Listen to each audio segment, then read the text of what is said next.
अगर प्रधानमंत्री के ऊपर आरोप लगेगा, अगर प्रधानमंत्री से किसी को शिकायत हो, वो कहां जाए, किसका दरवाजा खटखटाए? बरसों तक इसी बात पर चर्चा होती रही कि लोकपाल की परिधि में प्रधानमंत्री आना चाहिए या नहीं आना चाहिए। ये ठीक है कि उस दिन नरसिंह राव जी ने कहा था, तो मैंने कहा था कि मैंने क्लियरेंस दे दिया, प्रधानमंत्री का समावेश कर लें। लेकिन मैंने पूछा बिल कहां है? बिल नहीं आया। और मामलों पर अध्यादेश, सदन स्थगित होने के बाद और मामलों पर अध्यादेश जारी करने के लिए यह सरकार तैयार हो गई। ऐसे मामलों पर जिनका संबंध वोट बढ़ाने से था, वोट बैंक की राजनीति, इस मामले में नहीं।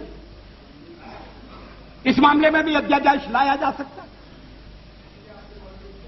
उस दिन मेरे मित्र इस बात की शिकायत कर रहे थे कि अदालतें बहुत ज्यादा हस्तक्षेप कर रही हैं।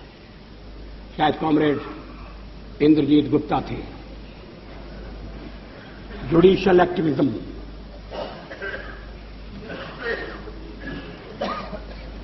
अगर पार्लियामेंट अपना काम न करे और एग्जीक्यूटिव फैसले न करे, मामले को लटकाए, और जब प्रधानमंत्री से पूछा जाए कि आप निर्णय क्यों नहीं करते, तो उनका उत्तर यह हो कि निर्णय न करना भी एक निर्णय है। मैं समाचार पत्रों में जो कुछ छपा है उसके आधार पर कह रहा हूं। अगर वो ठीक नहीं छपा तो नरसिंह राव जी उसे ठीक कर देंगे। निर्णय न लेना भी एक निर्णय है। अब ये कर्मयोग की स्थिति, कैसे देश चलेगा? लेकिन निर्णय नहीं लिए गए। कभी कभी तो सरकार इस बात की प्रतीक्षा में रही कि निर्णय टाल दो, नए विवाद खड़े होंगे तो झंझट मोल लेना क्या ठीक है, कोर्ट फैसला कर देगा। अब कोर्ट ऐसे मामलों में भी फैसला करने लगा है जो एग्जीक्यूटिव के मामले हैं, जो संसद द्वारा तय होना चाहिए। संसद अपने दायित्व का पालन क्यों नहीं कर सकती? एग्जीक्यूटिव जिम्मेदारी क्यों नहीं ले सकती? लेकिन इसके लिए एग्जीक्यूटिव, इसके लिए कार्यपालिका ईमानदार होनी चाहिए, चुस्त होनी चाहिए, मामले लटकाए नहीं जाने चाहिए। लेकिन ऐसा नहीं हुआ। ऐसा होना चाहिए। हम करना चाहते हैं, जो भी आएगा उसे करना पड़ेगा, नहीं तो कोई 12 दिन रहेगा, कोई 6 महीने रहेगा। इस देश की जनता के साथ यह अन्याय होगा। लोगों ने अपना कर्तव्य किया है। अगर आज त्रिशंकु संसद है तो उसके लिए मतदाता दोषी नहीं है। शायद हम मतदाता के पास ठीक ढंग से अपनी बात नहीं कहते। कभी कभी तो मतदान की कमी देखकर यह चिंता होती थी कि क्या लोकतंत्र पर से लोगों का विश्वास उठ रहा है। कोई भी सरकार आए, क्या होगा, ऐसा ही चलेगा, को नृप हो हमें का हानि, ये मंथरा ने कहा था। इस देश में अब सब जगह मंथरा की बात दोहराई जाए, जोड़ तोड़ करके सरकारें बनाई जाए। बने तो कार्यक्रम के आधार पर बने और देश को यह आश्वासन देने के बाद बने कि अब लोगों के साथ अन्याय नहीं होगा। अब लोगों को अन्याय के लिए ऐसा नहीं होगा कि अन्याय के खिलाफ गुहार लगाने की जगह नहीं है। लेकिन इसका तो कोई नक्शा दिखाई नहीं देता। राष्ट्रपति महोदय ने बुलाया हमें क्योंकि हम सबसे बड़ी पार्टी के रूप में उभरे, अपनी विचारधारा के साथ उभरे, अपने कार्यक्रमों, अपनी नीतियों के साथ उभरे।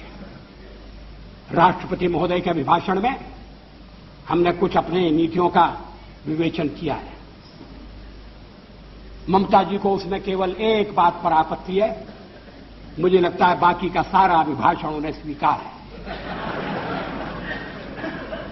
और भी मित्रों से मैं पूछना चाहूंगा, उस भाषण में कौन सी बात ऐतराज की लाई? क्या इस बात का ध्यान रखकर क्या जो भी फैसले होना चाहिए वह आम सहमति से होना चाहिए, एक न्यूनतम कार्यक्रम पर देश को लाया जाए और फिर बाकी के मामले छोड़कर हम उसके लिए जुट जाएं? क्या इसकी आवश्यकता नहीं है? लेकिन कुछ मामले ऐसे हैं जिन पर भी विचार करने की जरूरत है। हमारे खिलाफ सबसे बड़ा आरोप क्या है? हम सांप्रदायिक हैं, हम सेक्युलरवादी नहीं हैं। इसलिए सेक्युलरवाद के जितने भी रक्षक हैं, आओ इकट्ठे हो जाओ, लाठी डंडे संभाल लो और भाजपा को सत्ता से हटाओ।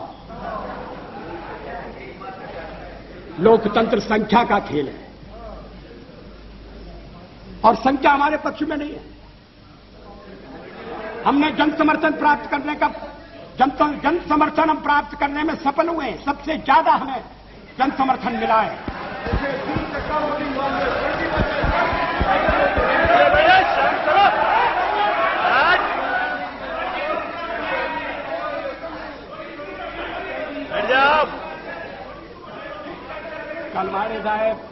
कलमाड़ी साहेब काय म्हणतात मला ऐकू नहीं येते। कलमाड़ी साहब क्या कहते हैं ये दूसरों को समझना मुश्किल है।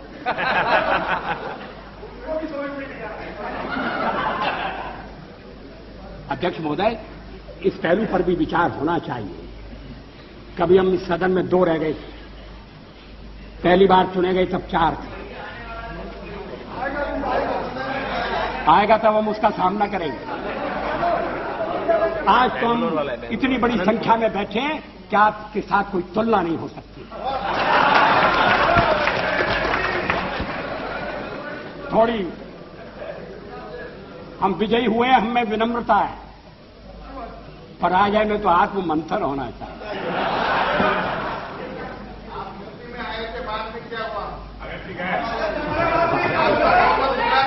आप सारे देश में थे, अब क्या हो रहा है? अब आप इस स्थिति से आप संतुष्ट हैं तो मुझे कुछ कहना नहीं, मैं इसमें पढ़ना नहीं चाहता। इस देश में इस समय लोगों के विचारों में मंथन चल रहा है,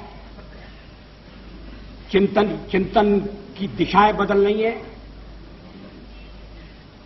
लोग पुरानी मान्यताओं को फिर से कसौटी पर कस रहे हैं। मेरी समझ में नहीं आता कि जब संविधान के निर्माताओं ने शादी ब्याह के एक कानून बनाने की सिफारिश की और यह कहा कि राज्य उसकी तरफ ध्यान देगा, तो क्या वो सांप्रदायिक कारणों से प्रेरित थे? क्या यह सांप्रदायिक मुद्दा है? क्रिमिनल लॉ एक है, सिविल लॉ एक क्यों नहीं हो सकता? गोवा में अभी भी सिविल लॉ एक है।